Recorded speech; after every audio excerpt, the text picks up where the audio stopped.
আসসালামু আলাইকুম এভরিওয়ান। আয়রাস কিচেনে স্বাগত জানাচ্ছি আমার ভিডিওটি দেখার জন্য। আজকে দেখাবো কিভাবে ডিম দিয়ে এত মজার কাঁকরোল রান্না করা যায়। যারা এই সবজিটি খেতে পছন্দ করে না, আশা করি তাদেরও অনেক ভালো লাগবে। প্রথমে আমি 5টা কাঁকরোল ধুয়ে ভাজি করার জন্য এরকম করে কেটে নিয়েছি। এখন আমি রান্না করার জন্য চুলায় একটা প্যান বসে নিলাম। দিয়ে দিলাম 1/2 কাপ রেগুলার রান্নার তেল, আর দিয়ে দেবো ফোড়নের জন্য আস্ত জিরা। জিরাটা কেন দিয়েছি পরে বলবো। দিয়ে দিলাম মিডিয়াম সাইজের একটা পেঁয়াজ কুচি, আর দিব 2 কোয়া রসুন কুচি।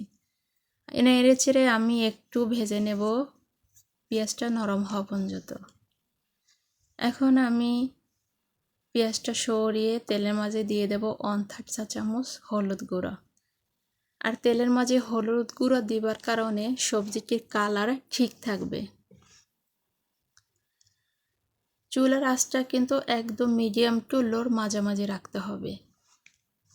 দিয়ে দিলাম 3টা কাঁচামরিচ, আপনারা ঝাল পছন্দ করলে মরিচের পরিমাণ বাড়িয়ে নেবেন। দিয়ে দিলাম স্বাদ অনুযায়ী লবণ। এখন আমি নেড়ে চেড়ে 1 মিনিটের মতো কষিয়ে নেব।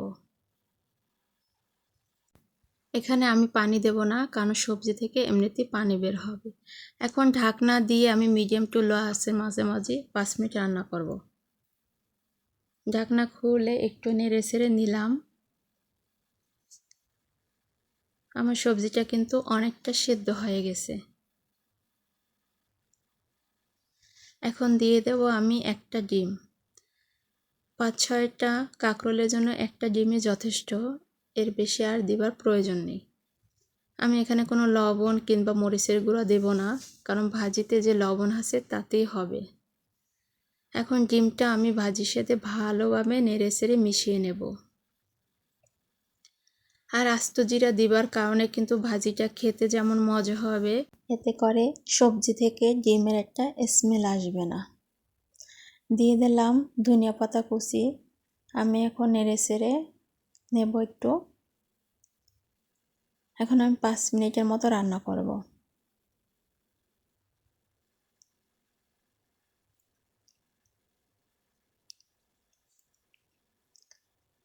আমার সবজি ভাজি হয়ে গেছে। কালার কিন্তু একদম পারফেক্ট। যেমন দেখতে সুন্দর হয়েছে তেমনি খেতে হয়েছে অনেক মজা। আপনারা বাসায় এভাবে রান্না করে দেখতে পারেন। আশা করি আপনাদেরও ভালো লাগবে। আমার রেসিপিটি ভালো লাগলে একটা লাইক ও সাবস্ক্রাইব করে পাশে থাকবেন। আজকে এ পর্যন্ত, ভালো থাকবেন। আল্লাহ হাফেজ।